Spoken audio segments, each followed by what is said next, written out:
બનાસકાંઠાના થરા સ્થિત દેવદરબાર મઠ ખાતે બનેલી ઘટના અને એફઆઈઆરમાં કથિત ગોટાળાના મુદ્દે ચૌધરી સમાજમાં ભારે રોષ જોવા મળી રહ્યો છે। ન્યાયની માંગ સાથે આજે ચૌધરી સમાજ દ્વારા વિશાળ મહાપંચાયતનું આયોજન કરવામાં આવ્યું। બનાસકાંઠાના થરા સ્થિત દેવદરબાર મઠ કેસમાં એફઆઈઆરમાં ગોટાળાનો આક્ષેપ કરી ચૌધરી સમાજે વિશાળ મહાપંચાયત યોજી સમાજે મુખ્ય આરોપી મહંત બળદેવનાથનું નામ એફઆઈઆરમાંથી હટાવ્યાનો આરોપ લગાવ્યો। પીડિત પક્ષે યોગ્ય કલમો હેઠળ ગુનો નોંધાયો નથી અને પોલીસ પર દબાણમાં કામ કરવાનો આક્ષેપ કર્યા। સમાજના આગેવાનોએ 10 દિવસમાં કાર્યવાહી નહીં થાય તો ગાંધીનગર કૂચ કરવાની ચીમકી આપી છે।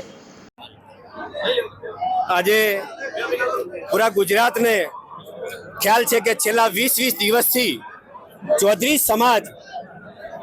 સમાજની આન બાન અને શાન એવી પાઘડીના ન્યાય માટે આજે મહાપંચાયતો અમે કરી રહ્યા છીએ। આજે એ વઢિયારી પંથક અને જતોડા સમાજના સૌ અમારા અગ્રણીઓ, વડીલો, યુવાનો મોટી સંખ્યામાં અહીંયા હાજર રહ્યા છે।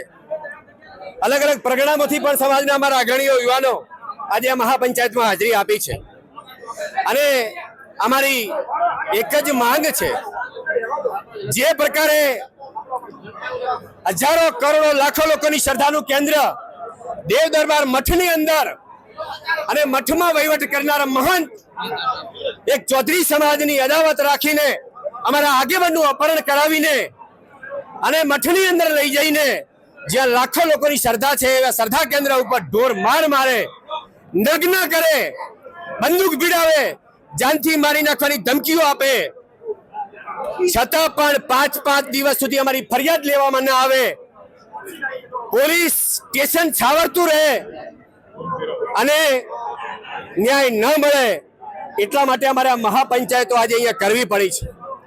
પૂરા ગુજરાતે જોયું છે કે જે ઘટના ઘટી છે વખોડવા લાયક ઘટના છે અને એટલા માટે જે અમારી મૂળ ફરિયાદ હતી અને જે ફરિયાદ પોલીસે દાખલ કરી છે એમાં વિસંગતતા ઊભી થઈ અને એટલા માટે અમારે કાયદાકીય રીતે, સમાજની રીતે આ લડત લડવાનો અમારે વારો આવ્યો છે।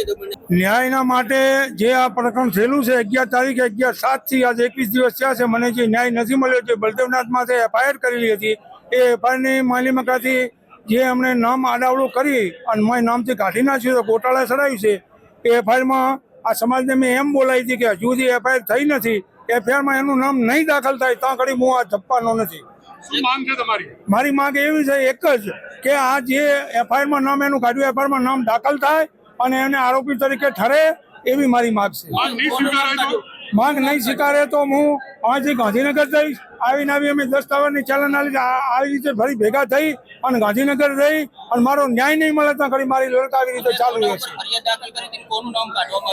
અમારે મેં નામ પહેલું મુદ્દામાં મોખરે નામ બળદેવનાથનું લખેલું હતું અને એનું નામમાંથી કાઢી નાખવામાં આવ્યું છે, તો એનું નામ ફરી દાખલ થાય અને એને પોલીસ તપાસ કરી અને એને એરેસ્ટ કરી મારે ના રાજકીય રીતે લક્ષ્ય થાય એવું હું જાણતો નહીં, મારે ખોટી વાત કોઈ નહીં થાય।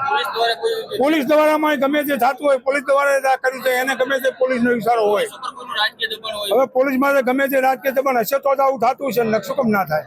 ન્યાયનું સંમેલન યોજવાનું કારણ ન્યાય જ છે।